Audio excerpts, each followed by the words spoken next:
Continuing on, we want to talk about polyprotic acids.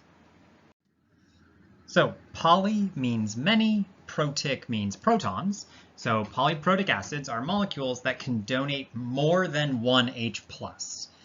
So these are molecules that contain more than one hydrogen, and they can basically lose those hydrogens. The thing is, each hydrogen is still lost via one donation. So for example, H2CO3 is carbonic acid. So there are two hydrogens in one molecule of carbonic acid. Both of those can be donated to, say, a water molecule. And they are going to happen one at a time. This basically comes from the fact, you think about back to like kinetics, the idea of elementary steps. Each time a hydrogen is moved, basically from the acid to the base, that is a collision. That is one elementary step. These hydrogens are not going to be lost in like the same single collision or something where, say, you both are transferred. The other thing to consider is that base molecules only generally can accept one hydrogen at a time, and in general, water can only accept one hydrogen, one H+, period, right? There's no H4O2+, you just make hydronium. So what has to happen is basically the first hydrogen has to be donated to one water molecule, and the second hydrogen has to be donated to a different water molecule. So you make two unique hydronium atoms in the process, or hydronium molecules, sorry, in the process of donating those. But they each happen sequentially, and both of those processes are equilibrium processes. So when we're looking at formulas for acids, we kind of want to get kind of some practice and some kind of familiarity with identifying when an acid is polyprotic. And not only that, but how many hydrogens could potentially come off of that. So nitric acid, HNO3, if we want to try to be parsing out polyprotics, we can look at the Lewis structure. HNO3, we could also just look at the formula because there's only a single H in the formula, so that is going to be just one. We call that a monoprotic acid.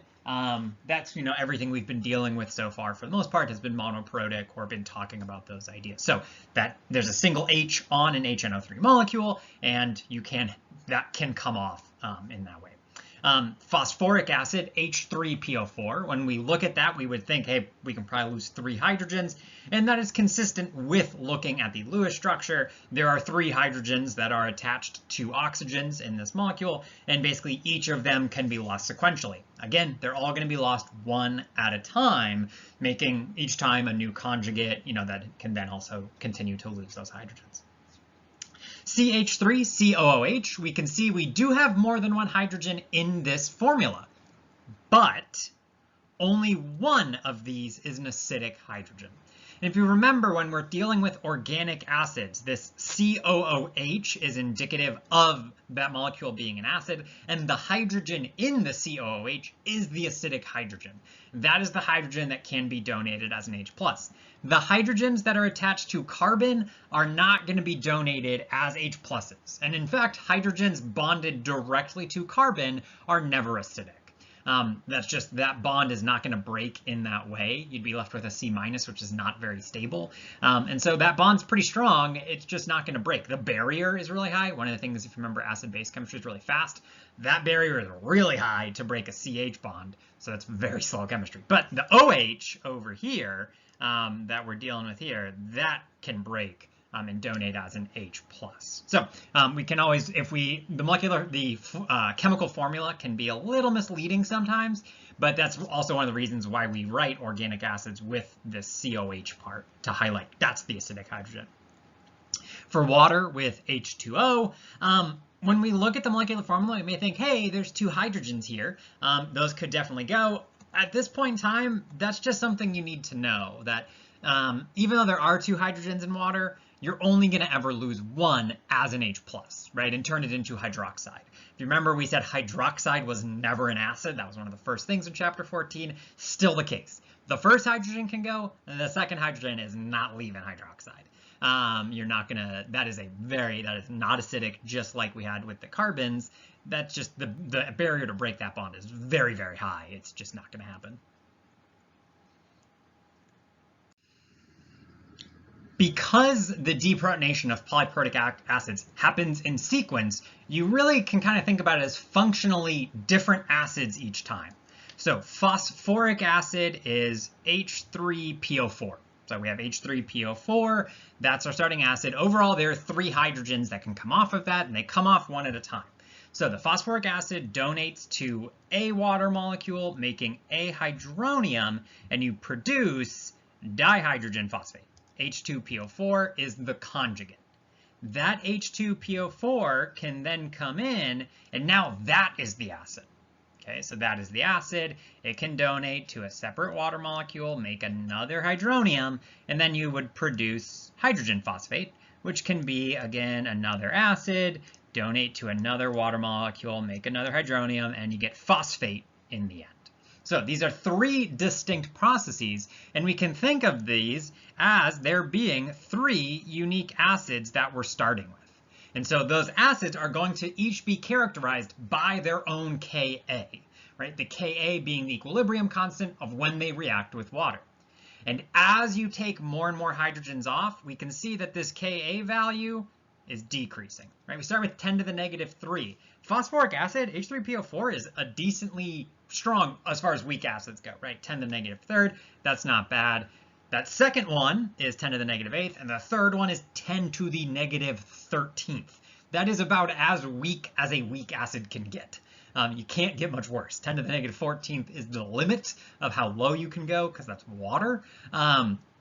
And so that's really what we're kind of looking at here, that this is much weaker. And so the way we can understand this is you're trying to take an H plus away from an anion, right? You'll note that these things are conjugates, so they are negatively charged. And they become more and more negatively charged. So they are worse at donating an H plus, right? You're having to remove positive charge away from an anion. You also lead to the creation of these really highly charged anions as a result. Phosphate at 3-, that's really negative. That's going to be relatively unstable. Generally, things don't want to have that much negative charge on them as a molecule. So it's always true that as you donate hydrogens, it gets weaker and weaker and weaker as far as the acid goes. So another correlation, sulfuric acid is a strong acid. Only the first donation is strong. After that, the second one is weak.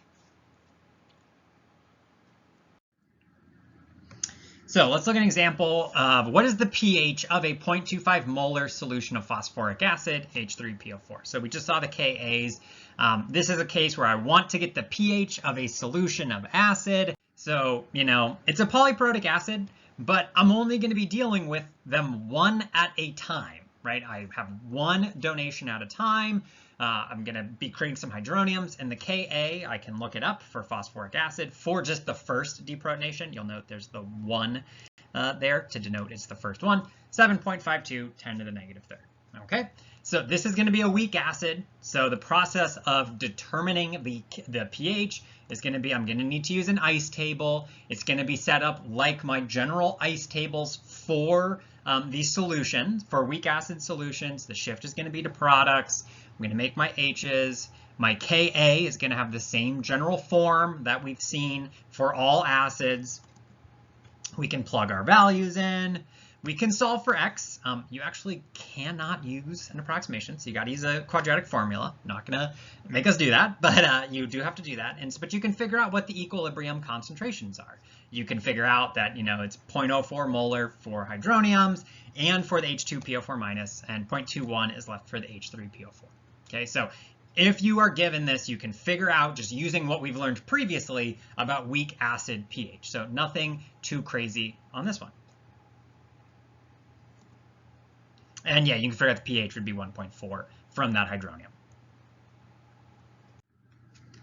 So if we think about what's going on in the actual solution, so I have phosphates, so each one of these molecules is a phosphate molecule, and then I have some waters. And so when the H3PO4 goes into solution, some of them react with the water, and they donate that proton to water.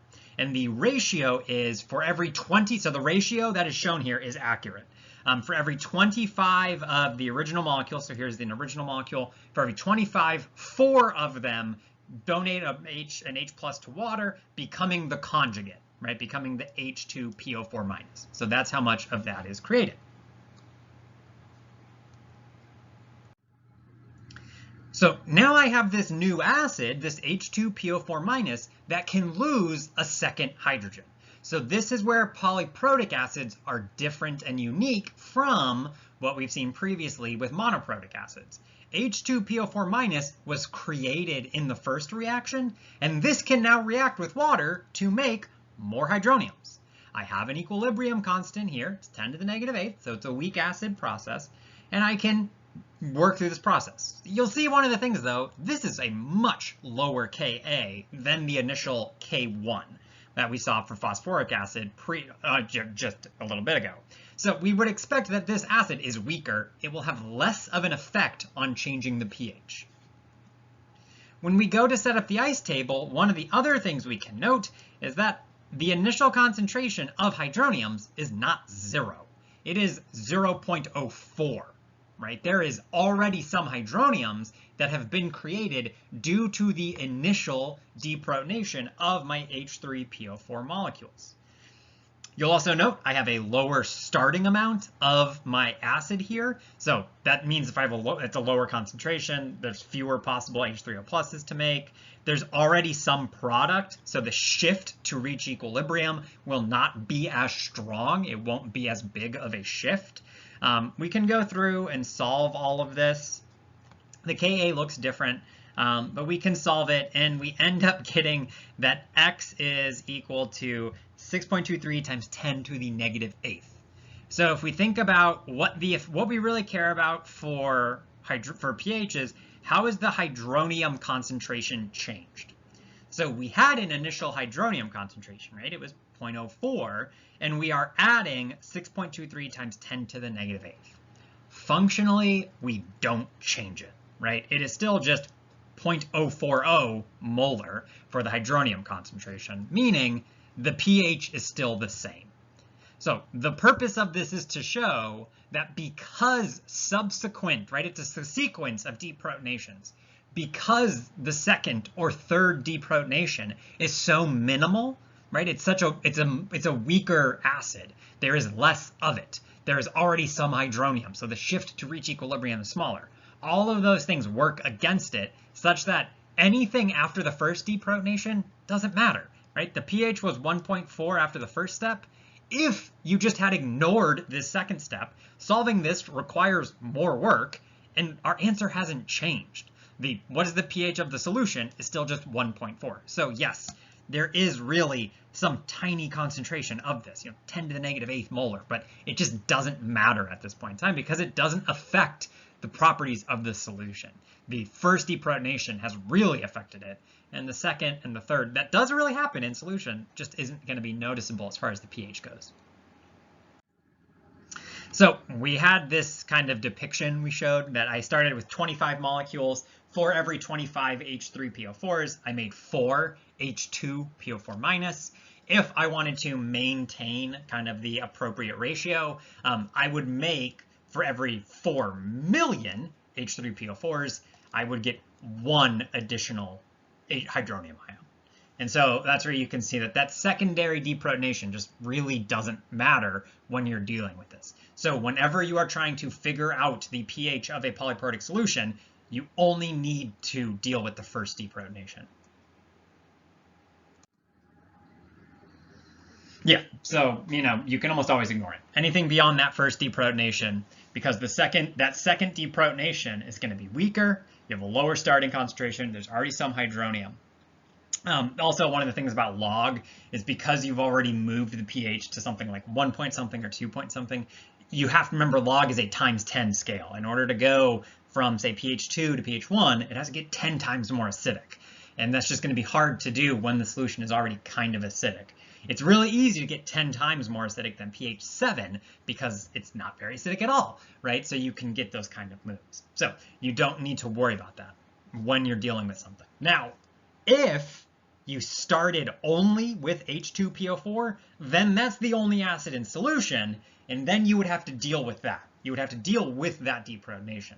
What I'm saying is when you put a polyprotic acid into solution, you only need to be concerned about the first deprotonation. So if this is the molecule you put into water, you do need to be worried about its deprotonation.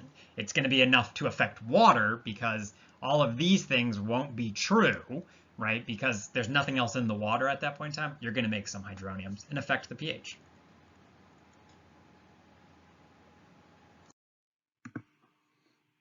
Made good progress. That was another video. We are over halfway done. Our first March participation is what we're looking for questions on. See you in the next video.